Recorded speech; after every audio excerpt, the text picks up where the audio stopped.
Thank you. So just a quick update that I just discovered when people started asking me for their soil test reports. The Department of Ag has updated their online database, and it now requires a password. It was updated on the 6th. For confidentiality reasons, I can't randomly search everyone's thing anymore. I'll be calling the Department of Ag this afternoon to figure out what that means.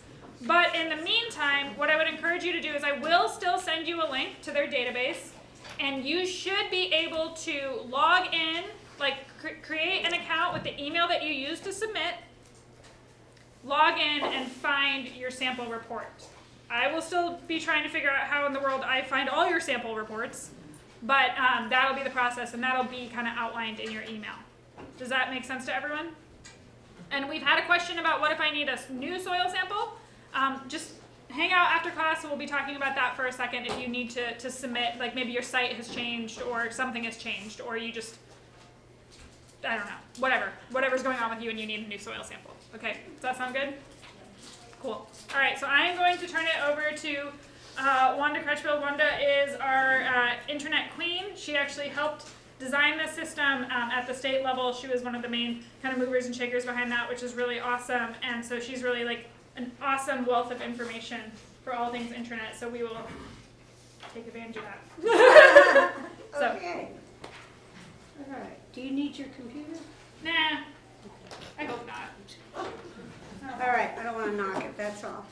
Okay. She already introduced me. The first thing I want to say is that years and years ago, when I taught a lot of classes and went to a lot of classes, neither of which I do a whole lot of anymore, but the one thing they said don't do, don't teach after they eat, because they'll all fall asleep. So I'm going to try to keep my eyes on you, and I'm going to call your name out. No, I'm not.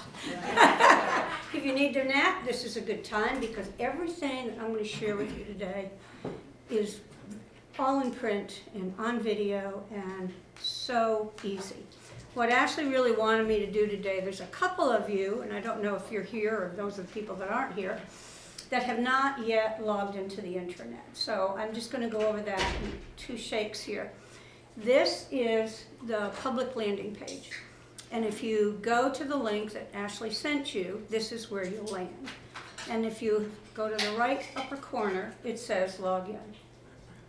Whenever you log in through this public page, you will land, this is just me,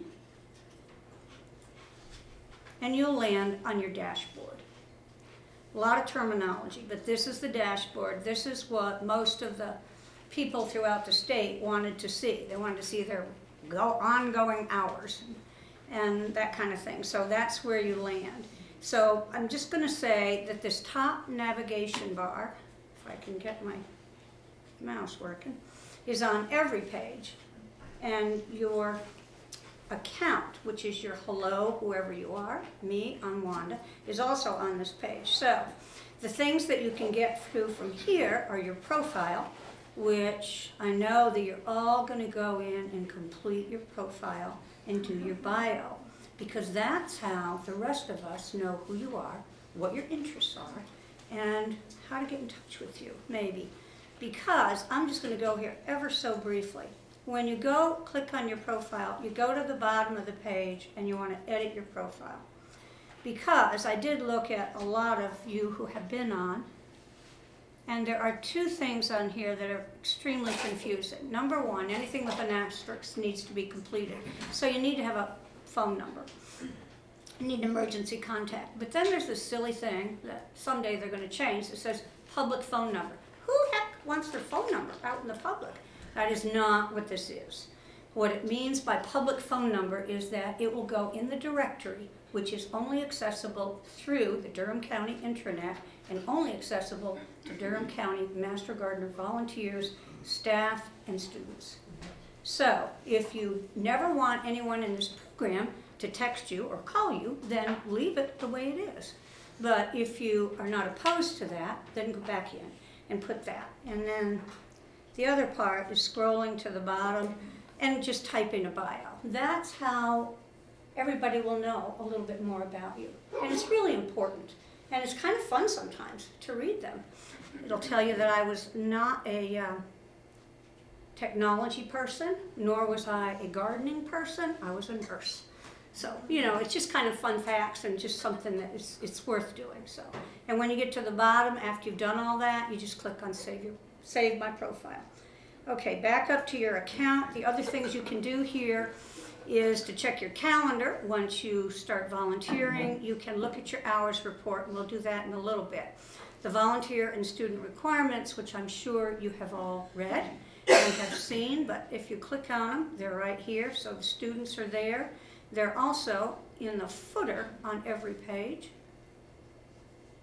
And the footer is this right here, so you'll hear me refer to that. And your the program guidelines are here, and the requirements are here. There's also some other great resources there, so. All right. The last thing that I want to mention here is this is where you can go to change your password.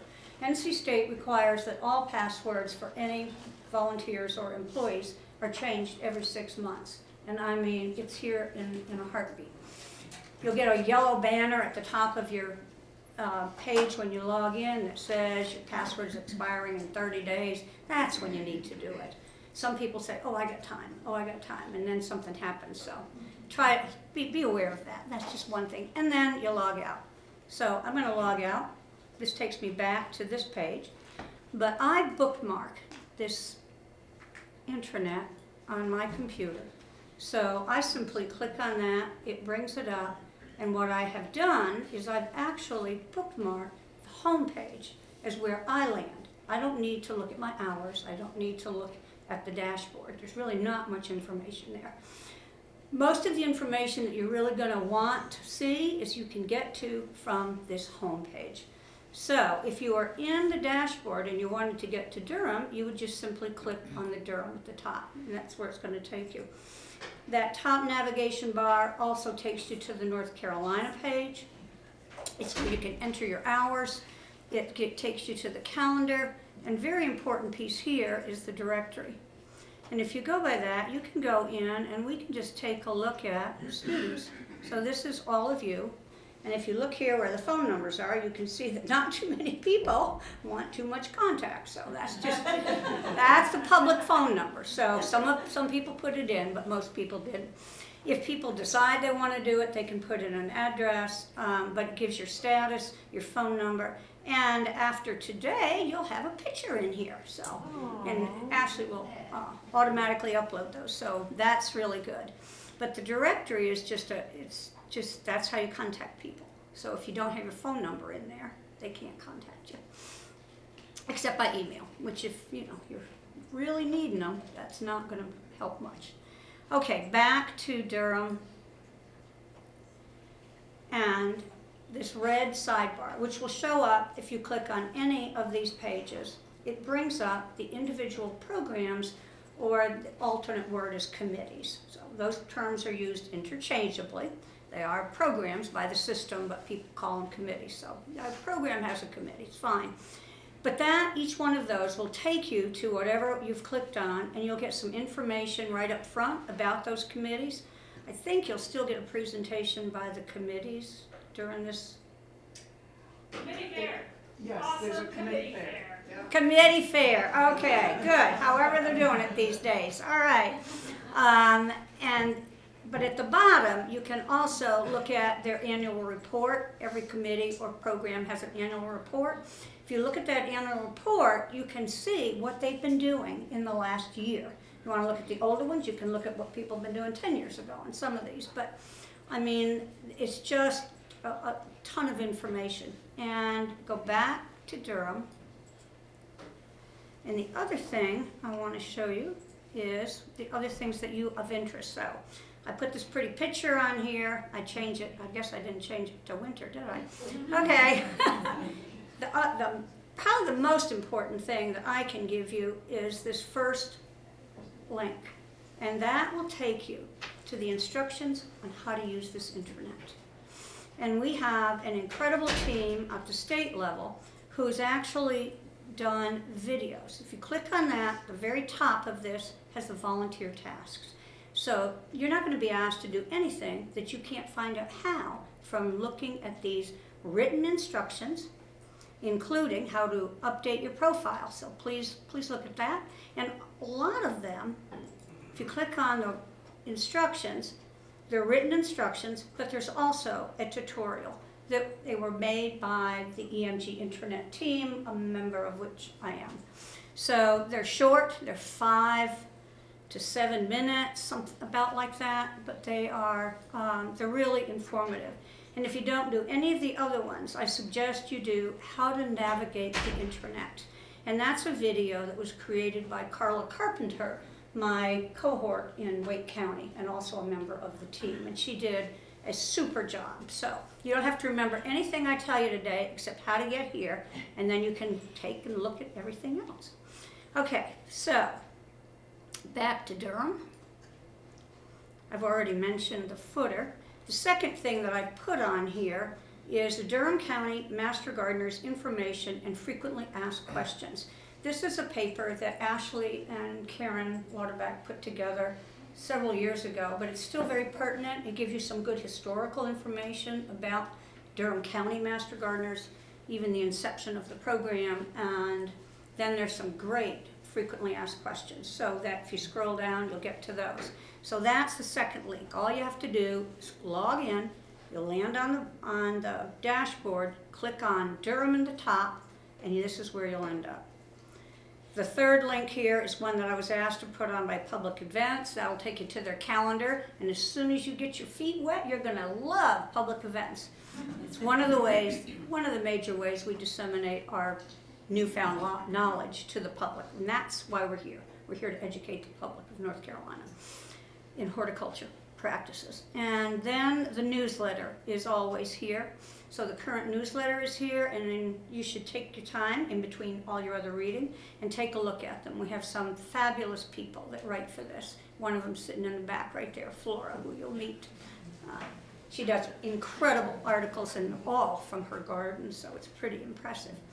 Okay, then the next section of this homepage will give you information if someone has something going on, or there's a real good class coming up, or if there's something important happening, which there is. Next Wednesday is recertification for certified volunteers. You all won't be involved with that, but it's that's what's there now. Then there's a word from our agent, which is in the newsletter. Below that are the county and state announcements. So the county announcements, and what I use this announcement for is to give you information about the membership meetings. We have 5 a year, and you're required to attend 2. And when, and if they're Zoom, there's one in-person one. And the Zoom link is here. The instructions on how to sign up are below in this county file. How to sign up for a membership meeting, how to record your hours if you don't sign up, or if you did sign up. And there's also the link, because we do the membership meetings outside of the one, which is probably going to be late May this year, is via Zoom. So it's pretty easy. And the hours and days change so that everyone has an opportunity to at least get to, if you want, live. But the recordings, also very important piece, the link to the recordings, once I get that from Ashley, which takes her about 2 minutes after the meeting, and then it'll be posted here. And that will remain in this section right here until the next meeting, and then I change it out. Also, at the bottom, there's also state announcements here too. At the bottom of the homepage, these are the people who do the paperwork, behind the scenes stuff, and Ashley runs the program, and Panna runs us all, and then there's Kat Causey, who you'll meet, and myself. And of course, Ashley's the agent. Over here are those, these are the papers and pages that I put here that I thought were the most important when you're going about doing your stuff. So rather than scrolling through the other one, you can come right here and find out how to sign up. There's some other stuff, the Garden Help Directory, which Charlotte put together. Charlotte Glenn is the state coordinator for the program. She's got a different title now, but that's close enough. And it's wonderful. You can go click on this, and you can go and find out how to contact any county in North Carolina that has a Master Gardener program. All of that information is there. So it's helped me a great deal just in connecting with people across the state. Okay, then I told you about the internet terminology, and there's a direct link to that here. And then over here, if you want to look through a lot of great pictures, you can you can scroll down here, and you can click on class pictures, and there's class pictures here from 2008 forward. So yeah, it's just kind of fun, and you'll be in there in the new class of 25. Okay, below that, the only thing you'll have is like the county directory, so there's another link at the bottom of the page. These are hot buttons, so the state populates these. This will take you to your Bible or the Extension Gardener Handbook, which is your Bible for the next 16 weeks or so, and probably for a long time after that, certainly still mine. And the plant toolbox, I don't know, I know somebody's going to talk to you about the toolbox, okay? All right, and that's a fabulous thing. If you're not familiar with it, you'll get some more information on that. And then, of course, the state's got to put in a little endowment, so you got to give to the program, which we as a county do annually. The endowment provides the funds for public education and Master Gardener education, so it's a great thing. And then again, there's the footer. So that's all about that. Now, we're going to enter hours. And you'll be volunteering at some point, but I don't think we need to talk too much about that right now. I'll just say I volunteer. I'm on the help desk, which supports the internet, and I did that on Wednesday. But if I didn't do it, I could just delete it here. So if you sign up for something, you'll get an automatically generated note to put your hours in, to report your hours. So, and when you do, you just click on that, report your hours, and if you've pre-signed up, there's no need to fill in anything else. The hours are correct, and you just save the report. That's all you got to do. Okay, and now, unfortunately, or fortunately, however you want to look at it, you are not signing up to take this class every Thursday morning. So you will have to manually enter it, but you are not volunteering here, you are being educated. So these are education hours. So when you get to the enter hours page, skip right over that volunteer portion, go to the education hours, and you're going to report non-registered education hours. And you need to do this every week. You can do it right after you leave, you can do it in the middle, and break, whatever. But if you do it weekly, you'll remember to do it. So when you create a report, you just click on the calendar, and if you do it today, it defaults to today's date. So you don't have to do anything there.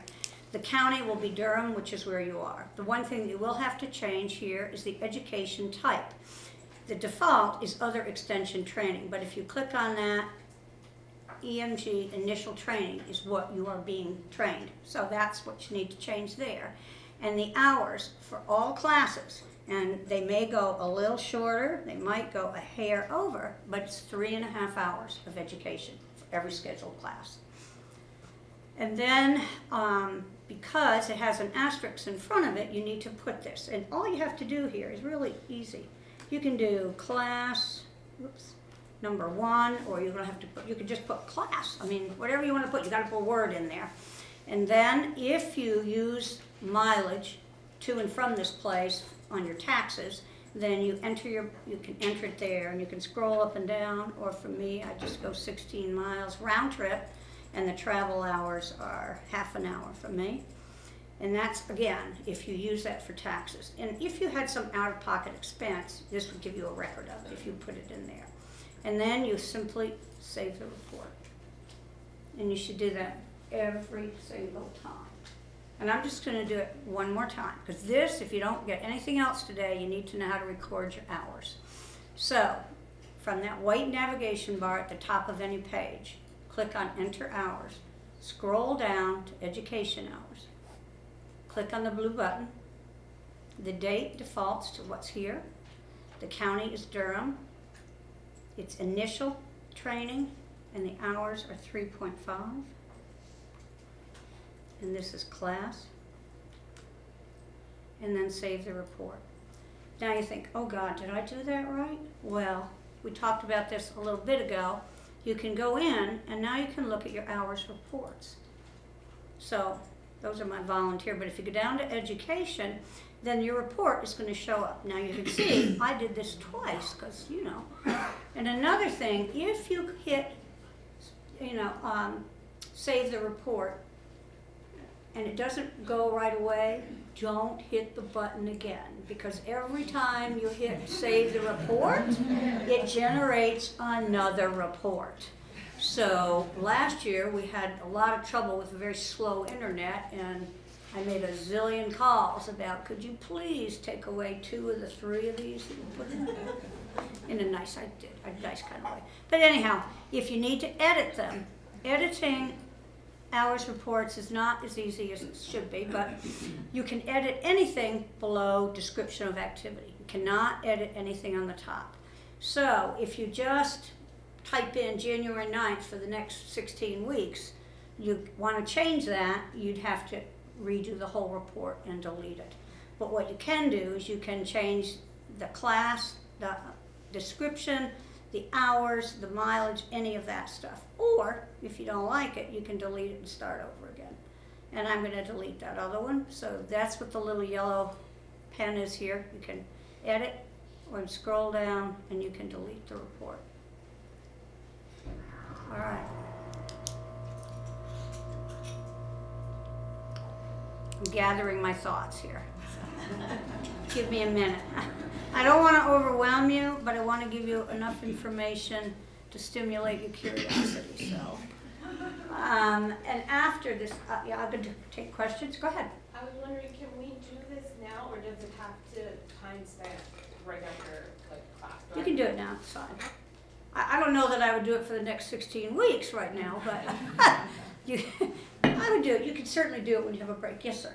Is there a phone app version of this, or do you just have to work through the website on your The thing about using a phone is that there are so many different phones that the team determined, you know, in 20, that there was no way we could give you instructions on how to view or work it with your own phone. But if you have a problem or you need help, I mean, you can text me, my number's in there, or Kat or Panna or Ashley. And I'd give Ashley a little break. She's got a lot on her plate for the next few weeks, so. Yes? I do think that there's not an app to answer that directly, but I do think we have a number of folks who use it almost exclusively on their phone. It's We do. not quite as good as on the desktop, Correct. obviously, but it's like, it's workable if you're committed to that. If you're committed to using your phone, I hope you got a big screen, you know, one of those great big things. I have a little tiny one I had to keep putting in my pocket, so.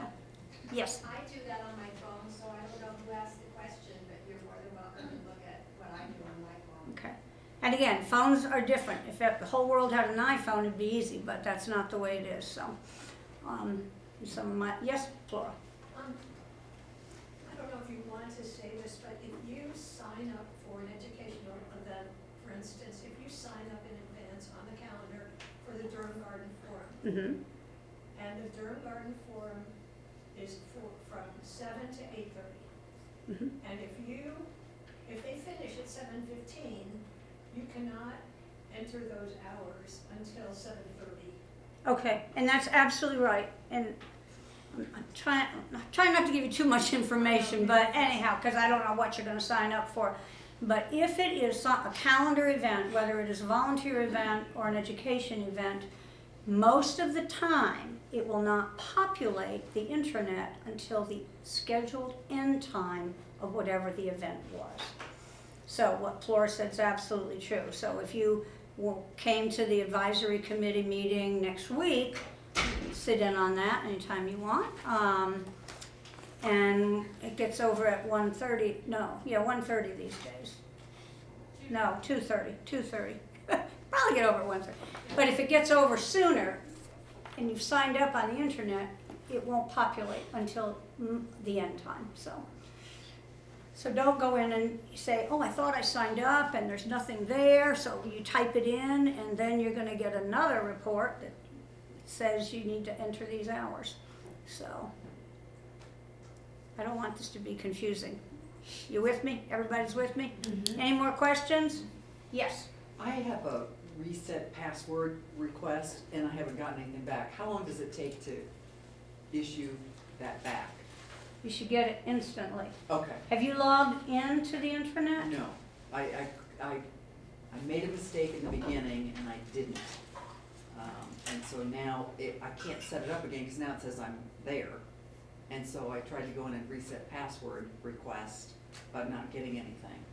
Okay, on that, I'm trying to see if I have it. You really just need to log out altogether Okay. and then go to the public landing page, which Okay. is, I can do that.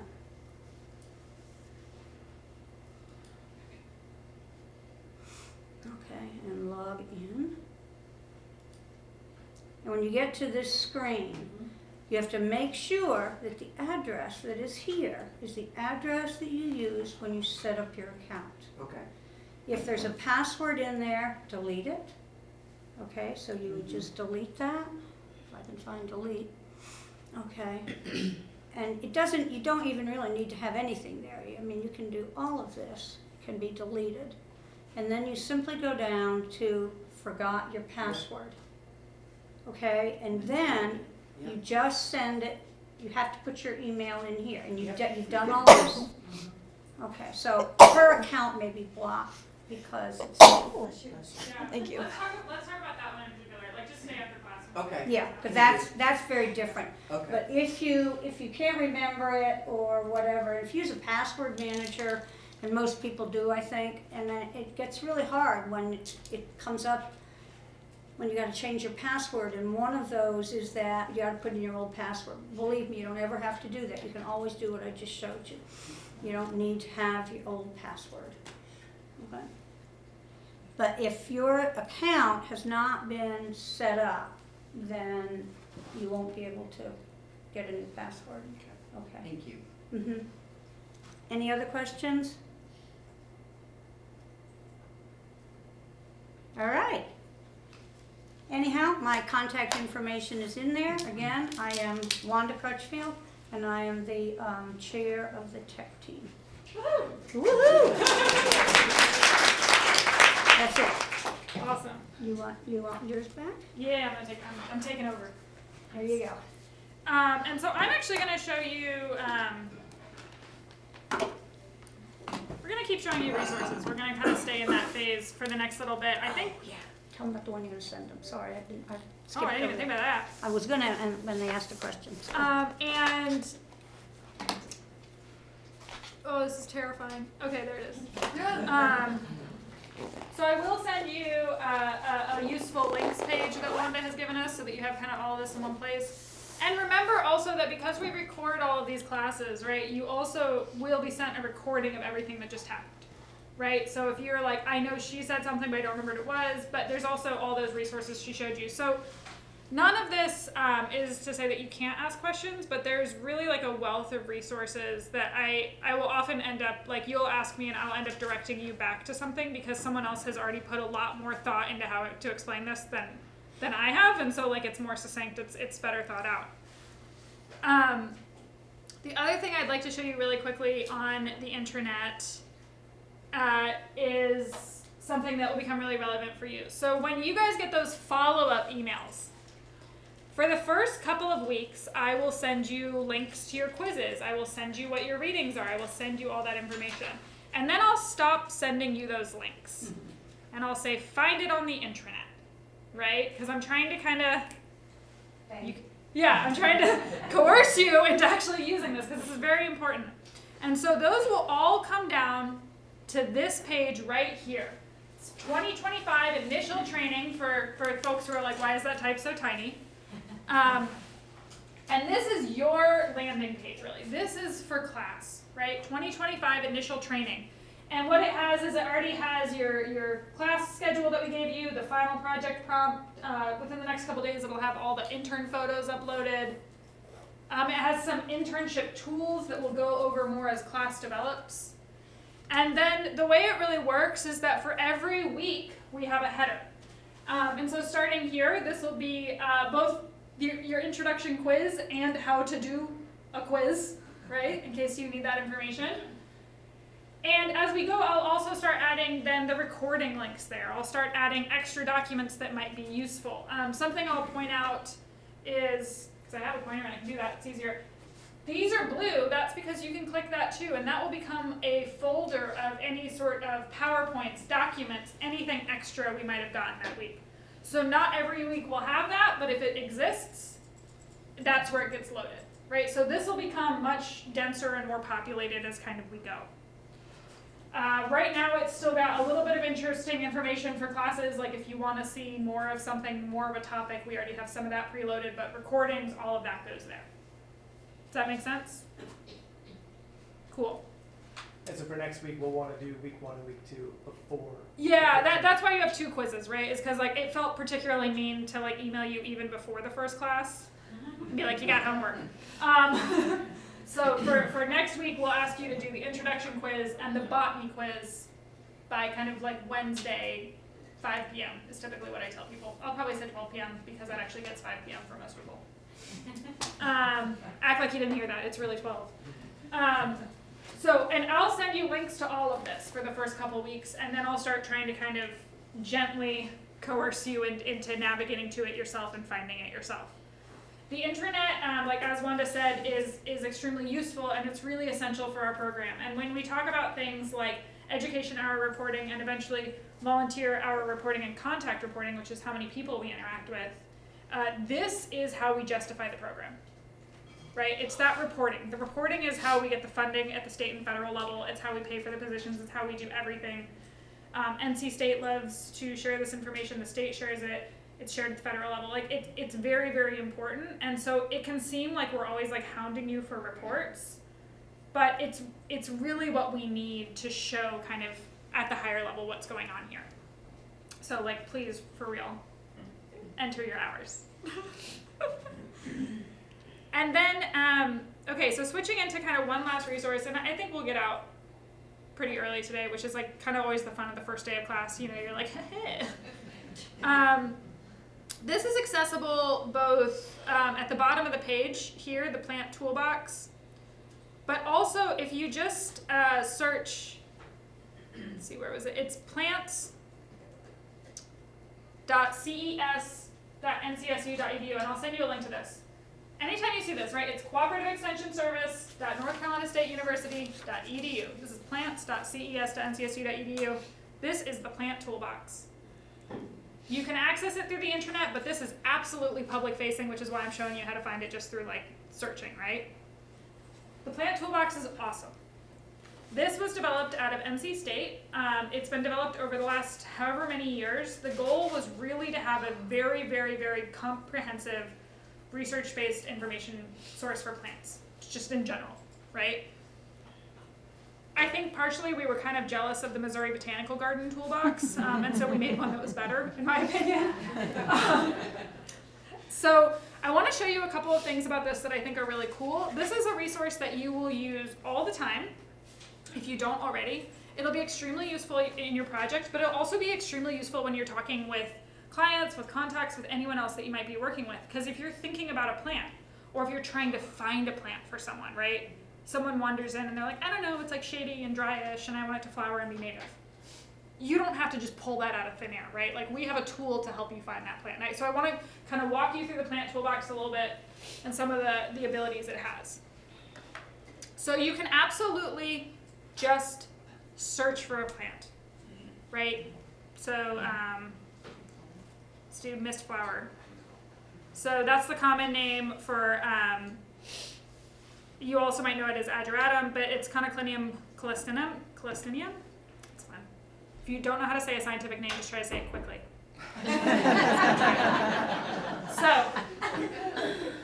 So this is what a typical entry looks like, where you have, this is fun. I don't know if it'll be loud enough because I don't know exactly how I'm hooked up. Conoclinium callistinum. Nice, right? So that's what that button does. Reasonable minds can disagree about pronunciation, but that's good. So it'll have its common names, previous scientific names, which is really useful, right? Because things do change. That's not because people are confused. That's because our research has gotten, has progressed, and so we know new things. There will be a description all about the plant, some quick ID hints, an excellent selection of pictures.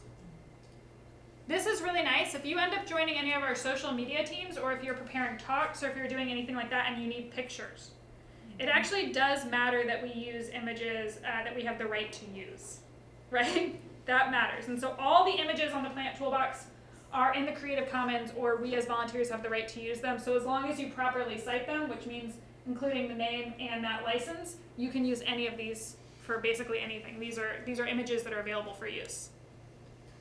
How do you get them out of this to use? So I'm like real basic. I would basically do something like a right hand Oh, click okay. and just, you know what I mean? Like, yeah, nothing I do is fancy. Nothing ever. The cool thing about this is it also will show you plants it's often confused with, right? That's over here. Oh, wow. And plants that fill a similar niche, right? So plants that might behave similarly or want similar things in the garden. Ooh, common insect. Yeah, common insect problems. Aphids found on flowers and foliage, right? So that's real quick. If you want, I love that enthusiasm. Just also highlight that. You can see, I'll come back to this, but see this plant in the following landscape. They have a whole bunch of different kind of display gardens and demonstration gardens. And so if I were to click that, I go to, let's just do it now, the Pollinator Haven Garden in Sanford, which is in Lee County, right? And you can look through all their pictures and how it goes, and they have descriptions of everything that's growing there. It's a pretty wintry garden, so like maybe not the prettiest, but great nonetheless. And then coming down here, you have even more attributes, right? So there's a massive amount of data for each of these plants. Most of this has actually been populated by Master Gardener volunteers over the past 5-7 years, right? So this has been a massive project across the state. It's fun too, because like they have like common aphid, or common problems, but then they also have, you know, leaf shape for like the botany nerds, right? There's a little something for everyone. Down at the bottom, there is also a QR code. That's for if you're ever putting together information and you want to be able to share about this plant, share this page really quickly, you can download that QR code. So if you look at a lot of the garden plants out in the front garden, they have QR code tags, and if you were to scan that QR code, it would take you to the entry for the Plant Toolbox. So that's one way to use it. That's just really straightforward. If you want to get ideas, you can come up here at the top. You will notice this after you've interacted with NC State pages for long enough. There's a logic to them. There is a top bar, and there's a sidebar. And both have relevant information, right? Like that's how the intranet was set up. That's how almost all of our stuff is set up. So you come up here at the design gallery. This allows you to see kind of all sorts of different gardens that you might be interested in. You can come over here and you could say, well, I want to see something, you know, that's a container garden. Or I want to see something that's a pond garden.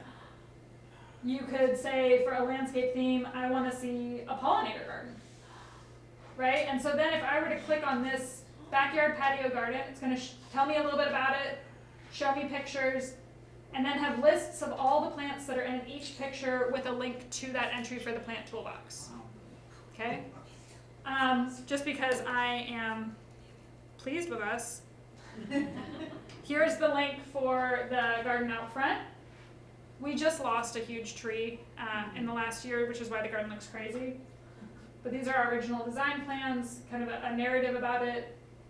That was our big crabapple that we had to take out because it died, which is amazing because crabapples don't die, and that thing bit it hard. But the so, extension office. yeah, and so there's all sorts of information, and we can go back and develop this more, but just really cool kind of references. That's a garden we've actually only been working on for a couple of years in its current incarnation. Before then it was there, but a little bit different. So you can see, right, links to everything. So that's cool if you want to get ideas, right? Or if you just want to dream and scheme, which is like, I think, what we all want to do. The other place I would encourage you to look, and this is, I think, what's really, really, really cool, is this Find a Plant tool. Find a Plant is, I think, really where the toolbox shines, and where if you're thinking about trying to help someone, or even trying to, like, let's be real, help yourself, Find a plant is how you do this. So if I go out and I'm talking to someone and they say, well, I have these 3 things I want, right? Again, like maybe I have a somewhat dry site with kind of middle amounts of sun.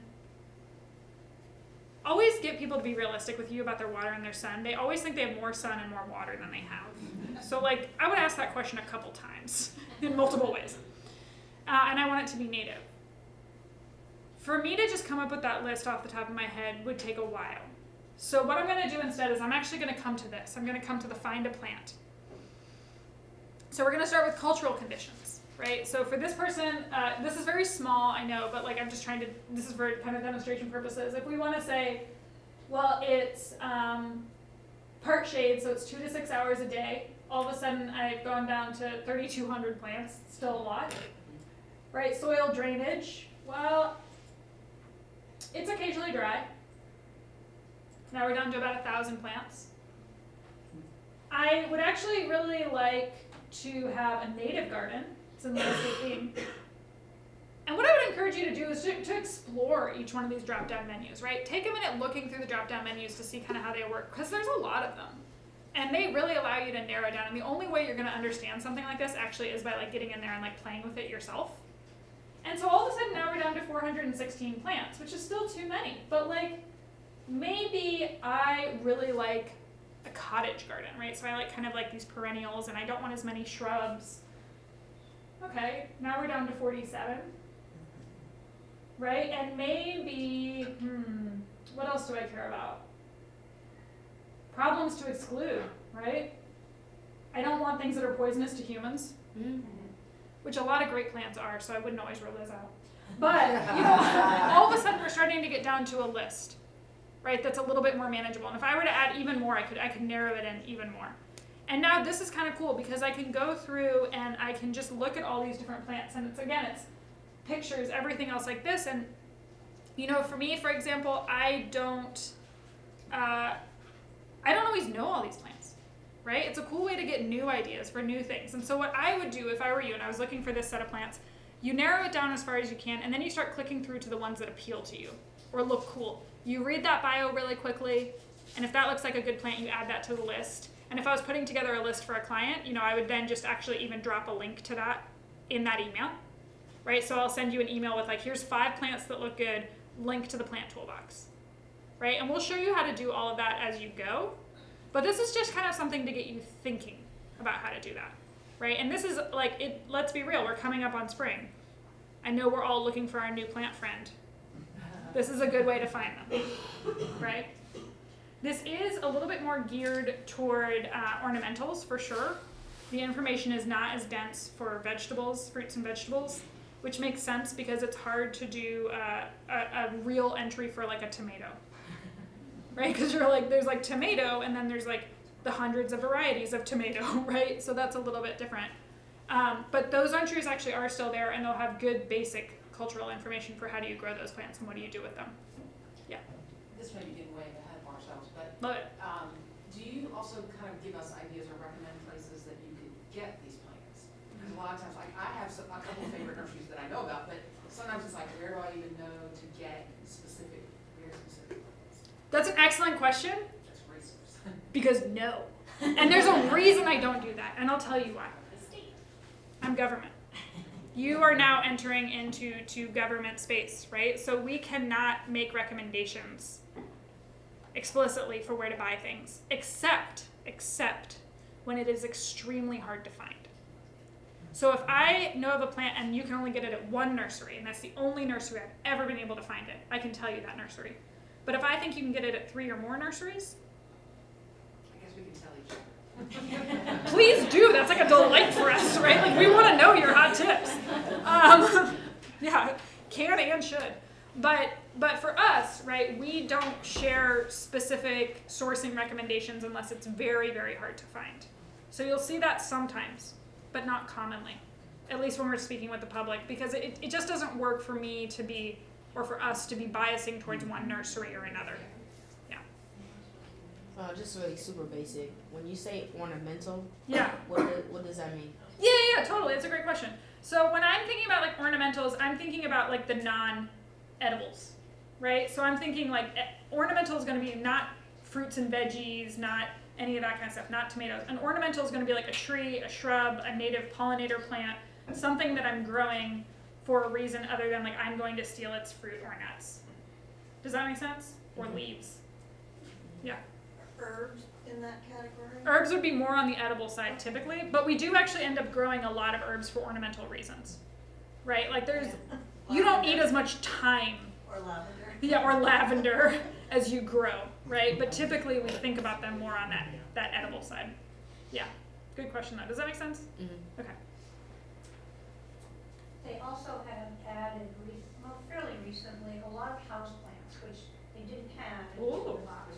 So, and that focus is, looked at that simply because there are so many apartment dwellers and people still want plants. And they give you oxygen in your house and all that kind of good stuff. So if you're looking for a specific house plant and you want to know more about it, it may or may not be there, but they really have added a lot. Yeah, they're working on that. Yeah, and so we actually have a whole team at the state level that really works on this. There's a man named Scott Zona who's heading it up currently. So there's like, when we talk about the state program that we're part of, right? Like we're a county chapter basically of a state program. This is what the state program is doing, right? Like they're developing all these massive resources. They're writing textbooks. They're making things that people all across North Carolina can use. And it's one of the reasons that like this whole system works so well is because we have this sort of stuff being developed for us all the time. Yeah. Do we have any other questions? Awesome. Oh yeah. Is there any way to log into the plant toolbox and like save plants for yourself? Be like, these are the plants that I have in my garden, or you just kind of have to copy paste? I think it's a copy paste situation, but that's a good idea. That'd be fun if you could like heart things. Yeah. And your I was exploring it at one point, and I think you can like create a shopping list or something for yourself of plants. Like, That might be true. Click on one, but let's I see. couldn't find a way to like save them. Yeah, and that totally might be. I don't always know. Export it, the shopping list? Oh, Is it- maybe. I don't know. I'll look into it though. I'll see. They're adding stuff to this all the time.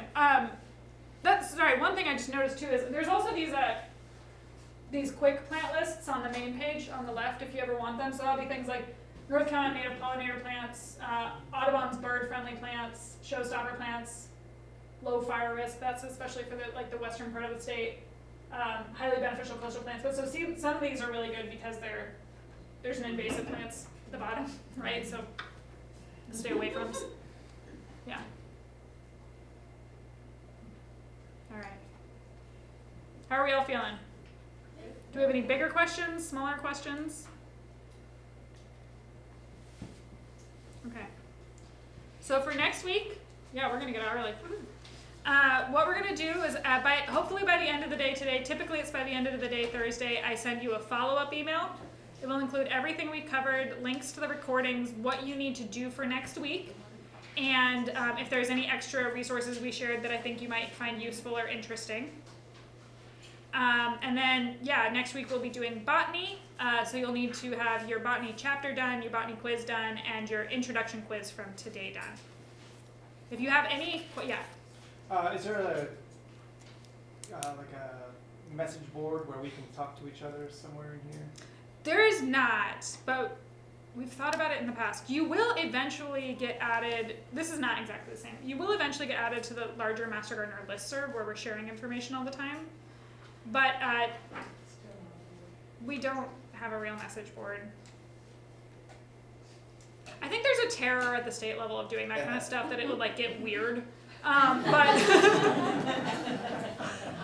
what I can do is I'm gonna say this to you and you do with it what you want. Typically when I send out emails, I send them so that you can't see who else is on that email list. I can send out the email list. And you guys can do with that what you want, right? Like if you want to create your own thing, if you don't want your name included on that list, just talk to me after class and I'll make sure I don't share your email more widely. I don't want to do that for anyone who's not comfortable. But like what I'm saying is that like if someone created that email list and you guys were emailing amongst each other, Just don't get weird about it, right? Okay? Sometimes it gets weird. Oh, it's fine. You know, enough people in a room.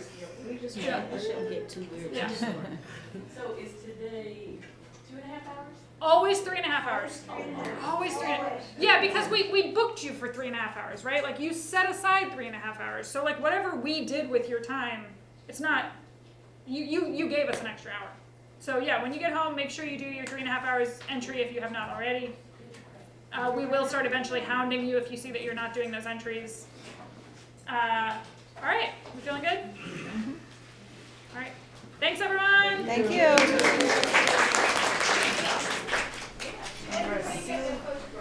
Oh yeah, did everyone get their picture taken?